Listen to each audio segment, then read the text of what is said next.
Assalamualaikum warahmatullahi wabarakatuh. Nama saya Lulu Mukaromah, kelas Ekonomi Syariah 6, NIM E2018-2298.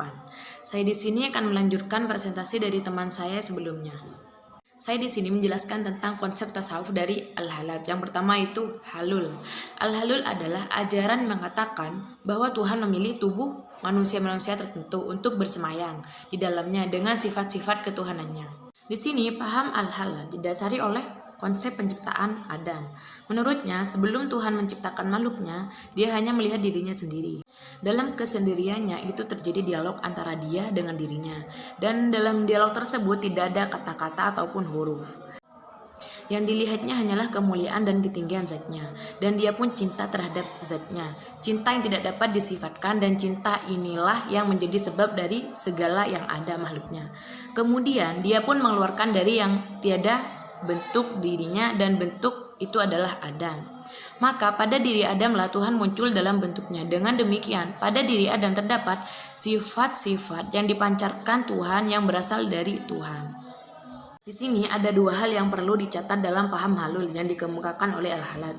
Yang pertama yaitu bahwa paham halul merupakan pengembangan atau bentuk lain dari mahabbah yang dibawa oleh Robi'ah Al-Adawiyah. Hal ini terlihat adanya kata-kata cinta yang dikemukakan Al-Halal.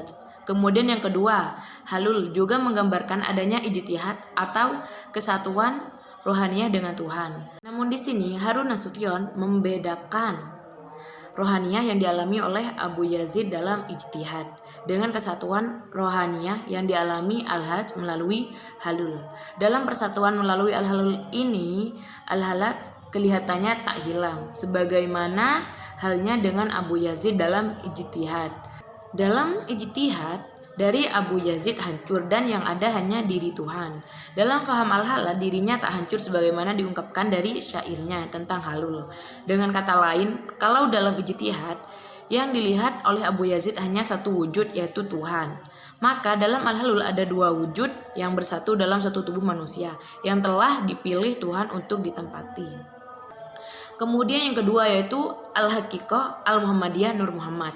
Menurut Al-Halal, Nur Muhammad merupakan asal atau sumber dari segala sesuatu, segala kejadian atau amal perbuatan dan ilmu pengetahuan.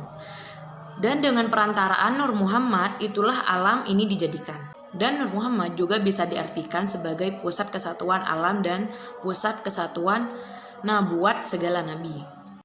Paham tentang Nur Muhammad ini berdasarkan pada hadis yang sangat populer di kalangan sufi, yaitu aku berasal dari cahaya, Tuhan dan seluruh dunia berasal dari cahayaku. Paham ini kemudian dikembangkan dan disebarluaskan oleh Muhyiddin Ibnu Arabi dan Abdul Al-Karim bin Ibrahim Al-Jili dalam kerangka ide insan kamil. Dalam teori kejadian alam dari Nur Muhammad ini nampak adanya pengaruh ajaran filsafat. Kalau dalam filsafat Islam, teori terjadinya alam semesta diperkenalkan oleh Al-Farabi dengan mentransfer teori emanasi neo-platonisme Plotinus. Maka dalam tasawuf teori ini mula-mula diperkenalkan oleh Al-Halal dengan konsep barunya yang disebut Nur Muhammad atau Haqiqah Muhammadiyah sebagai sumber dari segala yang maujud. Kemudian yang ketiga yaitu Wahdan Al-Diyan, yaitu kesatuan agama-agama. Inti ajaran dari Wahdan Al-Diyan adalah sebenarnya nama agama yang berbagai macam seperti Islam, Nasrani, Yahudi, dan yang lain-lain.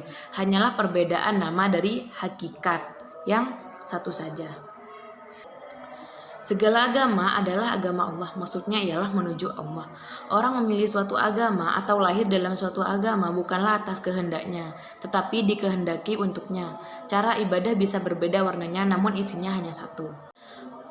Paham Wahdan Al-Diyan ini muncul sebagai konsekuensi logis dari pemahamannya tentang Nur Muhammad, yakni pemahamannya Al-Halal tentang kodimnya Nur Muhammad telah mendorongnya untuk berkesimpulan tentang kesatuan agama. Mengenai hal ini, Abdullah bin Tahir Al-Azdi mengatakan sebagaimana dicatatkan oleh At-Taftazani sebagai berikut. Suatu hari aku bertengkar dengan orang Yahudi di pasar Baghdad. Dia pun kumaki-maki, "Hai anjing." Ketika itu Al-Halal lewat dengan memandangku dengan geram. Dan tegurannya, "Jangan kau maki anjingmu." dan dia pun langsung pergi. Setelah bertengkar itu, aku mencari Al-Halaj. Namun ketika aku temui, dia memalingkan wajahnya.